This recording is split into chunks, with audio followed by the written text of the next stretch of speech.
Hey guys, and welcome to another episode. I need my coffee. Another episode of Cat Chats. I haven't done a Cat Chats video in a while. This is my Cat Chats corner. I spoke about it in my last Cat Chats video. If you guys have been watching my videos for a long time, Cat Chats is just basically where I sit here and I just talk about crap. My last Cat Chats video, I was showing you guys pictures of me growing up, and I got really requested to do a part 2 to that. So leave me a comment down below letting me know if you guys want us to get part 2 to like reacting to old photos. I did mention in my last Cat Chats video that my next one would be like on positivity and on how to stay happy and how I stay happy, like things that I do in my life to stay happy, and just a positive video. But I don't know if that would be too boring or if anybody would be interested in that. So that is the second question I have for you today. Is that a potential Cat Chats video you would like to see? Something like that on like happiness and stuff? Leave me a comment down below. But like I was saying earlier, today is like a spin-off-ish, even though it's not. That makes no sense. One of my Cat Chats videos from way before, I told you guys stories. I titled it Story Time, and I told you guys like little itty-bitty stories of like my childhood and things that happened to me in high school and little things like that. And that's kind of what I'm doing today, only I'm telling you one story. Porter, if you knock down my lights. Porter. Oh, look at that little face. Look at that little face. Oh, look at that little face. In today's video, I'm just telling you one story. So today we will talk about this story. And actually, this is not a funny story. If you were here just to laugh, you're probably not gonna laugh. It's not a funny story. It's just the weirdest thing ever. It's like this random crap that happened to me and my cousin in my life, and we cannot live it down. Like we talk about it all the time. It's something that we will never let go. So now that I have the longest intro ever, let's get into the story. You're probably wondering why I titled this that.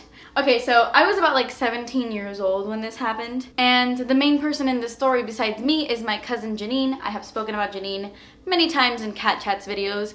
We were together 24/7 growing up, so a lot of the things that happened to me and Janine was a part of. I had a very strict father. I still kind of do. But I have a very, very strict father. I wasn't allowed to do anything.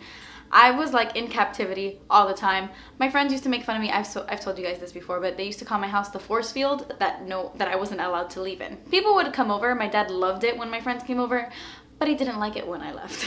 So I was in the force field a lot. So one day Janine is at my house. Again, I'm 17. She is 19, 18 or 19. We're like a year and a few months apart. And my parents are home, and my dad is like, hey, me and your mom are gonna go out and we're gonna be out all day, so stay here, do not go anywhere, do not open the door to anyone, just don't move. I don't know if Janine had her car yet, but I'm pretty sure she didn't. So we stayed in my house. My dad was like, do not open the door to anyone. Like, he made it very clear that I was not allowed to leave that house. Me or Janine. So we were like, yeah, okay, yeah. So my parents left, they were gone for like a few hours, and Janine and I got like really, really hungry, and there was nothing in my house. Like, we had no food, and we were like, crap, we are starving. So Janine's like, okay, just order pizza, right? Let's just order pizza. And I was like, that's great, except my dad doesn't let me open the door to anybody, so how are we gonna order pizza? So it became like this big joke. Me and Janine were laughing like, oh, you know what would be great if we ordered pizza? And we told the guy to come to my window, because if we get the pizza through the window, technically, I'm not opening the door to a stranger. So we thought that was a brilliant idea. We thought it was the funniest thing ever. And we were like, yeah, let's do it. Let's order pizza and tell the guy to come to the window. So I had a window in my room, very similar to this, but it was really high off the ground. Like, for some reason, it was at like the top of my ceiling. Like, my window was really little, but high up on my wall. Really weird. So my bed was underneath it. So like, I had my bed here, and then my window was here. Does that make sense? Yeah, my bed was right here, and the window was like there. Okay. So my mom, I don't know if this is like a Hispanic thing, but all of my windows had screens on them. Like if we were prisoners, like screens. I know it's so that you could open the window and the mosquitoes don't come in, because there are a million mosquitoes in South Florida. Like, they eat you alive. So we all had screened in windows. So I opened my window, right? I lifted up, stoot, I don't know what that was. And I'm like, oh crap, Janine, I have a screen on my window. I completely forgot. How are we gonna get the pizza if there's a screen on my window? So I'm like, oh, don't worry, I got this covered. I'll just push the screen out, no big deal. So I'm trying to push the screen. Janine is sitting on my bed watching me do this. And I'm pushing the screen and I'm pushing the screen, and this screen is stuck. So I'm like, we need to push this screen out in order to get this pizza. So Janine is like helping me push the screen. We're trying to get it. And I was gonna like push it out and then grab it and bring it into my room. And then when the pizza arrived, get the pizza and then take the screen out and put it right back in. But that didn't happen. So as I'm trying to fix this screen, like it finally pops out and then falls to the ground. And I'm like, oh, shh. So the screen is now on the ground. This story actually sounds so crazy, and when I get to the end, you'll understand why nobody believed us. So the screen fell to the floor, and Janine's like, just go outside, go through the front door, and get the screen. It's not a big deal, right? So I'm like, fine. So I go outside, and this is what my house looked like. This is the front door, and my room was on the side of the house, like right here. So I go to the front door, and I'm making my way downtown, walking. Just kidding. I'm making my way around the house to grab the screen and put it and give it to Janine through the window. And as I'm walking out of the door, I notice these two guys come up to my house in a car. So as they're pulling up to my house, I immediately recognize them. And one of the guys was actually somebody I was seeing, or not seeing, but I was talking to. Somebody I was like sort of dating, but since I wasn't really allowed to date, I wasn't really dating. You know what I mean? I was kind of talking to him, but not really. And it was his friend. It was him and his friend. So this person was out of their mind, by the way. This guy was like crazy, very spontaneous, like insane. So he pulls up to my house and I freak out because my parents aren't home. Well, I freak out because he's at my house, which is really weird, but he pulls up to my house and I walk outside of the door, and instead of turning around, because, you know, I'm impulsive and I'm super crazy, so instead of walking out of the door, seeing them pull up and run back inside the house and close the door and go tell Janine, like freaking out, I decide to run to the window. Like, I go outside, I see them pull out, and then I just run to the side of the window, like where my room is, to pick up the screen. So when I get to this story, I'm sorry if I'm losing you guys, it's like the weirdest thing ever. So when I get to the window, I'm like, oh my God, oh my God, oh my God. And Janine is in my room watching me on top of my bed, you know, like watching me through the window. I'm outside, she's inside. She's like, what is wrong? What is wrong? And I'm like, oh my God, oh my God, oh my God. I'm like freaking out. I can barely talk. And she's like, what is happening? What's wrong? I'm gonna call him Fabio. I'm like, Fabio is here with his friend. Fabio just pulled up to my house with his friend. Fabio is here. And she's like, what the hell? What? Fabio is here. So we start to freak out. So then Fabio gets out of the car, pulls up to my house, gets out of the car with his friend, and starts walking towards me, starts walking to the side of my house. Before I get into it, let me tell you really quickly a little situation. So my grandmother lives with me, sort of. Growing up, I always had like a really big backyard. Our house was very small, but our yard was really big. So when my grandfather passed away, my dad built like a home for my grandmother in my backyard. It's a 1-bedroom apartment. It has a kitchen, a bathroom, like the room, and then a living room. So it's like a full-on 1-bedroom house in our backyard. It's like an efficiency. I don't know if everybody calls it that, or is that like a Hispanic word, efficiency? It's like a studio apartment, whatever. So that's in our backyard. And she would get to her house through the side of my house because it had its own little walkway, its own little entrance. I had a green bench right under my window. It was like a plastic green bench that I would sit outside and read books when I was younger. Not younger, like in high school. I would go outside like on a good day and I would just sit on my bench and I would read books. And my grandma would also use that to put all her groceries on before she brought it into the house. I hope you're following. So my grandma was the one who initially put that bench there. She was like, hey, do you mind if in Spanish, but she was like, hey, do you mind if I put this here to put my groceries? I was like, no, perfect. 2 birds with 1 stone. I could sit there outside and read my books. So we did that forever, for like years. My green bench was always there for years. Anyway, back to the story. So I see Fabio coming up to me with his friend, and I'm panicking. I was I don't know how to explain it, but I didn't do really good in boy situations. So he's coming up to me and I'm like sweating at this point. My face is bright red. Not because, oh my God, Fabio is at my house, but because, oh my God, Fabio's at my house and my dad is not here. And if my dad gets here, he's gonna kill Fabio. He's gonna shoot him. He's gonna kill him. And then kill me. So he walks up to me and the first thing I blurt out of my mouth is, oh my God, you have to leave. You have to get out of here. And he's like, hey, you know, we were in the neighborhood and we just stopped by to say hi, which was really nice. Okay, awesome, yeah. And I was like, that's great, get out. And he's like, what is wrong with you? And I was like, you need to leave. You got to get out of here because my dad isn't here. My mom's not here. And if they get home and they see you here, they are going to flip their shit. You need to leave my house. And he was like, okay. And then I hand Janine the screen. And since I was so nervous and I was so freaked out, I go in through the window. I don't walk them to the car and then go inside my house through the front door like a normal person. I literally throw myself in to my room by the window. And Fabio is kind of like standing there like, you know, you have a front door. And I'm like, okay, bye, see you, bye, text me later. It was like the weirdest moment ever. I don't even know why. I just threw myself through the window, and here Janine is like grabbing my butt and my jeans and like trying to squeeze me into the window because I had to get on top of my bench to get in the window, because I mentioned earlier that my window was really high off the ground for some strange reason, even though it was a one-story house. So Janine is like grabbing my butt and lifting me into the window. I had to get on the bench and then throw myself in. It was just the weirdest situation that I panicked in.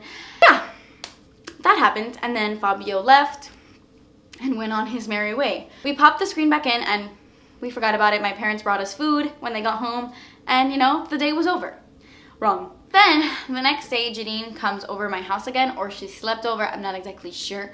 It was all a blur, so I don't know. She was either sleeping over or she came over again, and we're just hanging out and just talking, and then she gets a phone call from her dad. He calls her and I hear him, like it's very loud, you know, like she didn't have it on speaker, but I could hear him. And he's like, hey, what were you doing yesterday? And she's like, nothing, I was at Kathleen's house. And he's like, did you go anywhere? And she's like, no, we just stayed here all day. And he's like, you're not lying to me, right? And she's like, no, I was at Kathleen's house. And he was like, okay, I believe you. And she was like, okay. And then they hung up. And Janine was like, that is so weird. My dad is never weird like that. That is so strange. And I'm like, what? But we kind of brushed it under the rug. We were like, maybe he was just worried or asking. I don't know. We let it go. Then the next day, these are little events that started happening. So then the next day, or like the day after, I go outside and I notice my bench is gone. My green bench. I went outside to read a book and my bench was no longer there. A bench that had been there for years. And I'm like, what the heck? Where is my bench? So I go to my grandma's house and I ask her, I'm like, ¿qué pasó? You know, like what is happening? Fine. I was ordered to take the bench away. I was ordered to remove it. And I was like, by who? And she's like, by your aunt, her daughter, my dad's sister. And I was like, excuse me? What the hell does she have to do? What? So I was very confused. So then the following day, I go to my cousin's house. My aunt's house with all my cousins. And my cousin tells me, she's like, hey, I know what you did last weekend or whatever. And I'm like, what are you talking about? And she like tells me in secret, she's like, I heard that you, listen to this. She's like, I heard that you and Janine snuck out of your house at 3 a.m. with 2 boys. I literally, like, my jaw dropped. I was like, what? I honestly could not believe it. I ran to my aunt's room and I was like, who told you that? Because my cousin told me that because her aunt, whatever.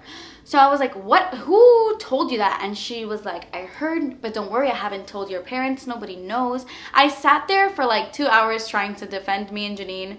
I was like, we would never, what? Whatever. I was like, okay, yeah, 2 guys did come to my house, but it was like 2 o'clock in the afternoon, not 2 o'clock in the morning, and I didn't leave with them. I stayed at my house. They were there for literally, guys, they were there for like 3 minutes. So I did not know how this happened or how anybody found out or like invented the story, because they were there for about 3 minutes. So I explained to them exactly what happened, and they were like, oh, they were looking at me. Honestly, if I would have heard this story, I wouldn't have believed it either. Like, yeah, I pushed the screen out because I was going to order pizza, and then I ran outside through the front door, and then 2 guys just showed up at my house. And then instead of going through the front door, I threw myself through the window. Who is going to believe that? Because I wouldn't either. So my family, my cousins were like, yeah, sure. Nobody believed me. I called Janine and I told her story, and then it all starts to click. Janine's like, that is why my dad asked me what I was doing that day, and that is why they took the bench away. They took the bench away because they think you are using that bench as a stepping stool to escape in the middle of the night. And I was like, oh my god. It blew my mind, especially since Janine and I were such good, we still are, we're kids, we're good kids. We never broke the rules. Janine and I are like good, like little innocent, like daughters. We never did anything wrong. But it still didn't make sense how my aunt knew, because we were completely by ourselves that day.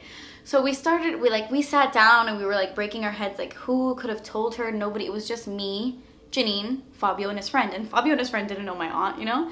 So we were like, oh my God, what happened? You know, it was like 2 weeks where we didn't know who told my aunt. So whatever, so like 2 weeks later, I'm talking to Fabio, and I didn't want to tell him the story because I didn't want him to think that like he got me in trouble. So I didn't tell him anything. And then he sends me a text message. Like when we started talking again, he sends me a text message. He's like, hey, your neighbor seems like a real nice guy. And I'm like, come again? He's like, yeah, when I was leaving, that your neighbor was standing at the fence, like staring at us. And then as I was leaving, I waved at him and he waved back. As we drove off, I was like, immediately, the first thing that came into my head,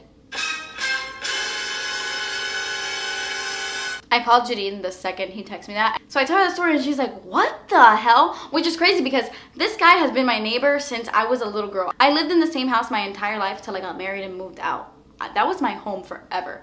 And this guy, for as long as I can remember, has been my neighbor. I'm gonna call him Ass Face. So I was like, can you believe Ass Face? Ass Face is the link in the Ass Face. It was Ass Face. And she's like, I can't believe it. What the hell? He completely made that up. That is insane. Because either he's out of his mind or he's a liar, because it was clearly like 2 o'clock in the afternoon. He's either completely crazy and really truly believed that it was midnight or whatever. The only way that I can think that Ass Face came up with that story is because he probably saw two boys. He probably came outside while Fabio and his friend were leaving, and then he saw me go into my window. That is the only thing that I can think of. That he walked out the second these guys got back in their car, and he saw me freak out and throw myself in the window, and then he saw Janine helping me in. So he was like, oh, these girls must have been gone, and now is when they're getting home. Maybe he thought we were gone all night, and then 2 o'clock in the afternoon is when we got home. I don't know. I don't know what Ass Face was thinking. You know, you would think that everything was perfectly fine, but no. Till this day, I am 23 years old. Till this day, my aunt's husband, like my uncle, he says it as a joke, but he calls us the window hose. Which seems kind of messed up, but it really bothered us in the beginning, but it's funny now since it's like, I don't know, 7 years later, 6 years later, whatever. He will not stop referring to us as window hose, and it's been like that for the past 6 years. Every time we're in a room together and he sees us, he calls us window hose. Because I don't think that they ever believed us. Used to be kind of frustrating, now is kind of funny to me. No one would ever believe that story, ever. Why would I throw myself inside the window? There was a door. That completes this Cat Chats story. I promise you my other Cat Chats videos will be more entertaining. I just wanted to tell you guys this story. I'm thinking of doing a story time Cat Chats and then a picture one again, and then that positivity one if you guys want to, and like maybe like boy stories and stuff. So let me know what you would like to see, and leave me a comment down below of something super awkward that happened to you in high school or while you're in high school or middle school. Something really awkward that happened. I want to know your awkward stories because I have been in the most awkward situations in my entire life. Always. Yeah, my life is one awkward moment. So thank you guys so much for watching. Please subscribe if you haven't already, and I will see you in my next video. Bye.